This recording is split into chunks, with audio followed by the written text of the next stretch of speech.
My fiancée said, "I'm pregnant with my ex's baby.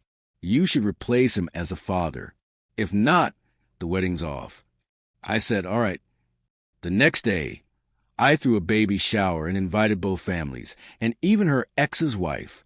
When she came back and saw the scene, she nearly fainted. My name is Mark, 32, painfully average by any measure unless you count loyalty and stability as personality traits, because that's pretty much all I had to offer.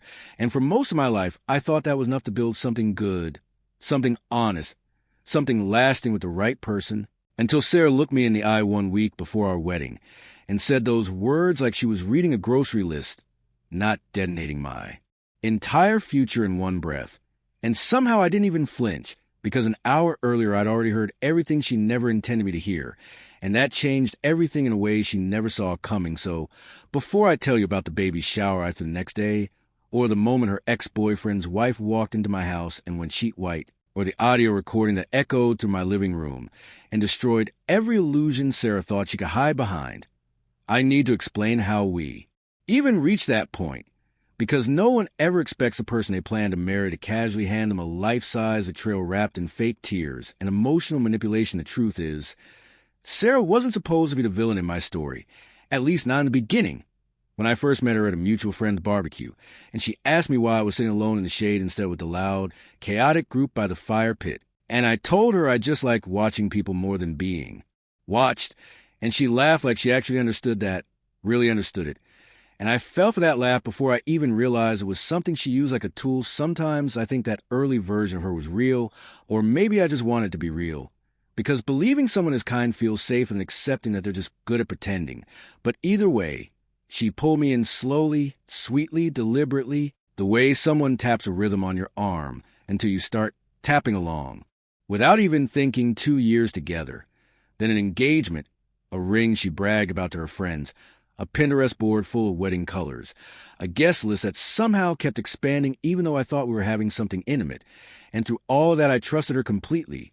Because loyalty is only painful when it's one-sided, and I hadn't learned that lesson yet. I knew she had history with her college boyfriend, David, who was married now with a stable corporate job, and a wife, named Liana. And I never once felt threatened by him until the universe threw me into the middle of a conversation that was never meant for me to hear happen on a Wednesday. The kind of ordinary weekday that gives no hint it's about to turn into the worst and best day of your life. My client meeting finished early, so I decided to bring Sarah her favorite matcha cheesecake from the bakery she loved, thinking I'd surprise her at home, maybe have dinner together and talk about seating, arrangements or honeymoon plans, the normal stuff, the hopeful stuff, and all that feels almost embarrassing now. I walked in quietly. Not because I was sneaking, but because I thought she was probably napping, and I didn't want to wake her. But then I heard her voice, soft but sharp, too sharp for comfort, and I froze just outside the hallway. She was on the phone, laughing under her breath like she was talking about something amusing, not life-altering. And she said the sentence that made the cheesecake box slip in my hand: "Don't worry. He's predictable. He'll agree to anything. He loves me too much to ask questions." I stood there, not breathing, waiting for her to say something that made sense. Something that turned the whole thing into a misunderstanding. But instead I heard the name David. And my stomach dropped. She said, "He won't even push back when I tell him. He'll just say okay and be the father he already sees me as his whole life. He'd never leave me. Trust me, he's easy to manage. Sarah didn't sound guilty or scared. She sounded confident, like the manipulation was already rehearsed, like she knew exactly what she was about to do. And that was a moment something inside me turned off. Like flipping a breaker. No yelling, no crying, no store of emotions, just a strange, icy stillness. I walked with the cheesecake like I hadn't heard a thing, smiled at her, kissed her forehead, and sat quietly while she talked about dinner plans, never knowing I'd just listen to her lay out the blueprint of her betrayal that night.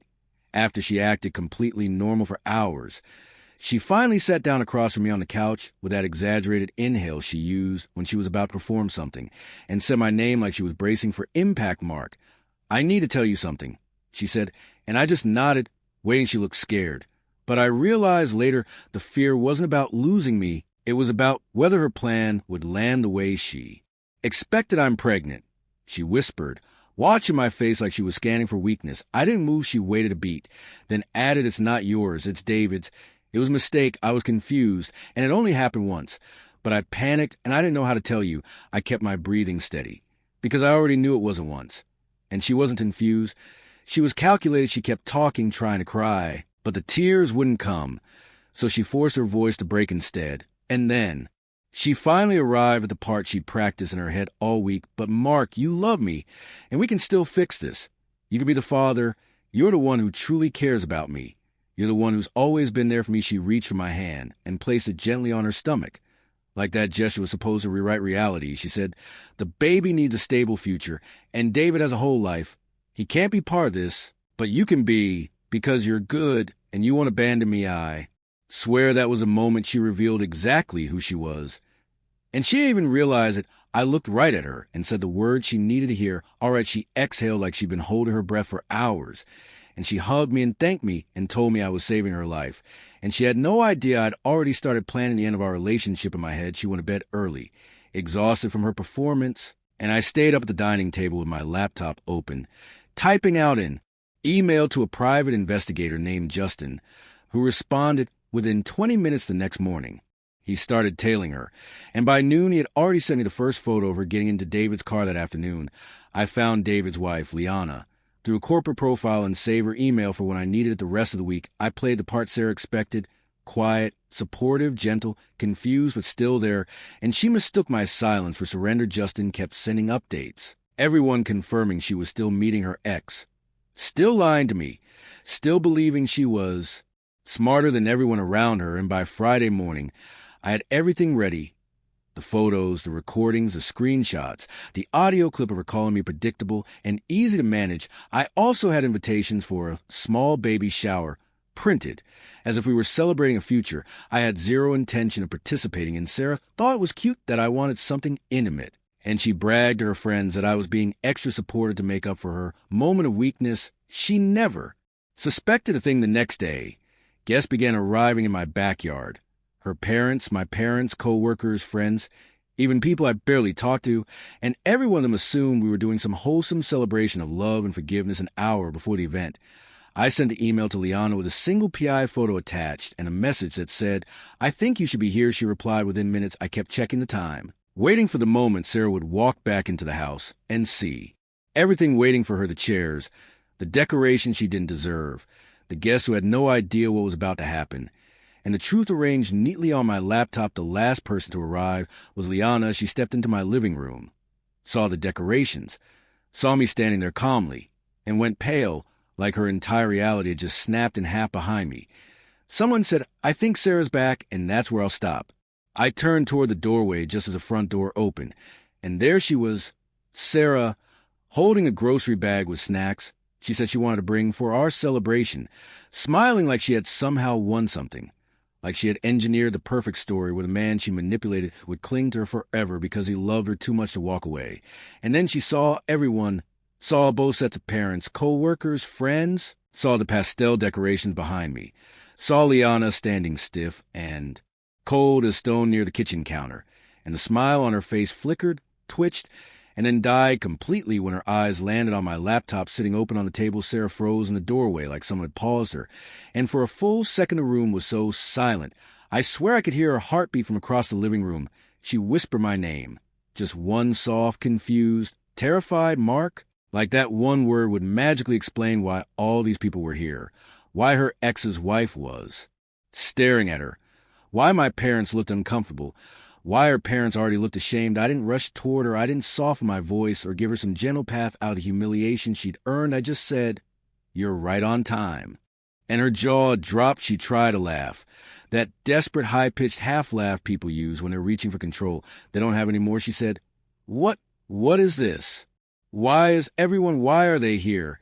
And before I could even answer, Liana stepped forward and said, maybe he invited us so we could meet the woman who's been sleeping with my husband.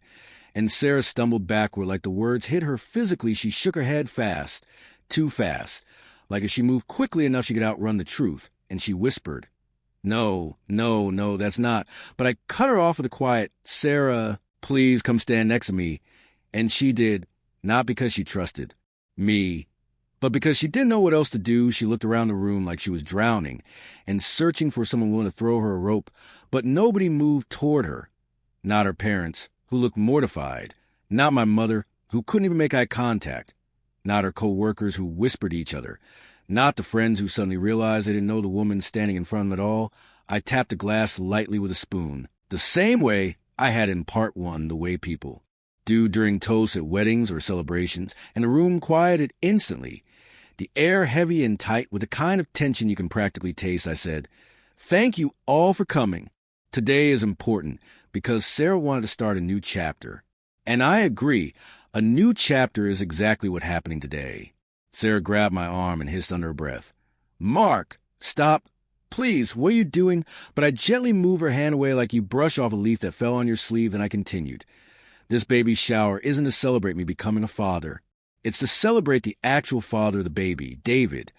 Gasps, confusion. Someone muttered, "Oh my God." And Sarah's face went completely white. She opened her mouth. But nothing came out, no tears, no explanation.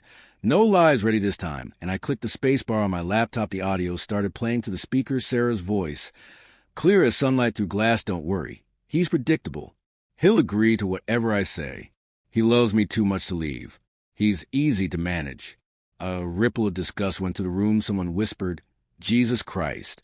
Another said, "She said that?" And Liana didn't even look surprised, just tired. Heartbreak mixed with a kind of bitter acceptance. Sarah lunged toward a laptop, saying, "Mark, please turn it off. Please, this isn't." But I stepped between her and the table calmly, not aggressive, just final.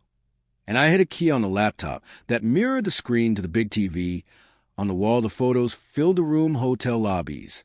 Timestamps, coffee shops, parking lots, side angles of her and David together over days. Not one moment, but many. Not one mistake, but a pattern the room murmured, shifting, judging. Witnessing Sarah covered her face with both hands and whispered, "Mark, please, no, don't do this. Don't do this in front of everyone. We can talk. We can fix this." But her voice cracked in all the wrong places because she still didn't understand. I wasn't punishing her. I wasn't avenging myself. I wasn't raging or screaming or throwing things. I was simply telling the truth. The truth she weaponized against me behind my back. The truth she thought she could hide under soft apologies and pretty words. And fake fear. Liana stepped closer to her and said, voice sharp enough to cut through the air, "How long?" Sarah whispered something too quiet to hear. So Liana repeated louder, "How long will you see my husband?" And Sarah finally inhaled a trembling breath and said, I don't know, months, I guess. I didn't mean for it to happen. I swear I just..." But Liana stopped her cold with raised hand. "Save it," she said. "I'm done listening to liars." And she walked straight out of my house, pulling her phone from her purse like she already knew she'd be calling her lawyer before she hit her car door. David wasn't there. Thank God, because the scene would have turned violent if it had been. I closed my laptop, took a deep breath, and said, "That's everything. The engagement is over. Thank you all for coming." And I turned to leave the room, but halfway through the living room I heard Sarah gasp out, "Mark, please, I love you."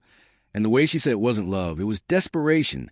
The same desperation people feel when they realize the person they counted on isn't shield. They're a mirror, and the mirror is finally facing them. I turned around just enough to look her in the eyes and said, "No, Sarah, you didn't love me. You loved what I could do for you. And you loved believing I was too blind to ever see you clearly." She took one shaky step toward me, whispering, "I can explain everything." But I shook my head slowly, not angry, not cruel, just done, and I said, "There's nothing left to explain. You planned this. You chose this. I just finally stopped pretending for you." Her knees buckled a little, and her mother rushed to steady her as she started crying the kind of cry that wasn't sad. It was a cry of someone who finally realized they pushed the wrong person too far and lost every safety net they thought they had. My parents left quietly. Giving me a nod of support, Sarah's co-workers slipped out awkwardly. Whispered, my friends looked at me like they weren't sure whether to congratulate me or hug me. But I didn't need either. I walked outside into the fresh air, and the breeze felt like something I hadn't felt in months. Freedom, clarity, relief. Maybe all of them at once. I heard Sarah calling my name behind me. But the door didn't even slow me down. I walked to my car, started the engine, and drove away without looking back, not out of spite, but because I was finally done carrying a relationship she'd hollowed out long before she confessed anything. The following days, everything collapsed exactly the way anyone could have predicted her parents were. Furious, embarrassed, devastated, David's wife filed for divorce the same evening. Sarah tried calling me dozens of times. texting walls of apologies and explanations that contradicted each other, begging me to meet her in private just to talk. But I blocked her number. Without reading the rest, her co-workers distanced themselves once they realized they had defended someone who weaponized sympathy. Like a scalpel, my parents told extended family everything. And suddenly the narrative Sarah thought she controlled was gone, replaced with the truth she never expected to be exposed so thoroughly I wasn't angry. Not really. By then I just felt quiet, like the noise of the whole situation had drained completely out of me. I focused on cleaning my house, taking down the decorations, returning rented chairs, donating leftover food, doing dishes, a kind of ordinary task to make your mind feel solid again. The PI sent me the last of files, but I didn't even open them. I didn't need more. Proof than what I already knew a week after the shower. I walked into a jewelry store and returned the engagement ring. Not because I needed the money, but because I didn't want anything in my possession that ever belonged to a version of us. She pretended to be a month after that. I heard through a mutual friend that Sarah quit her job because she couldn't handle the whispers or the way people looked at her.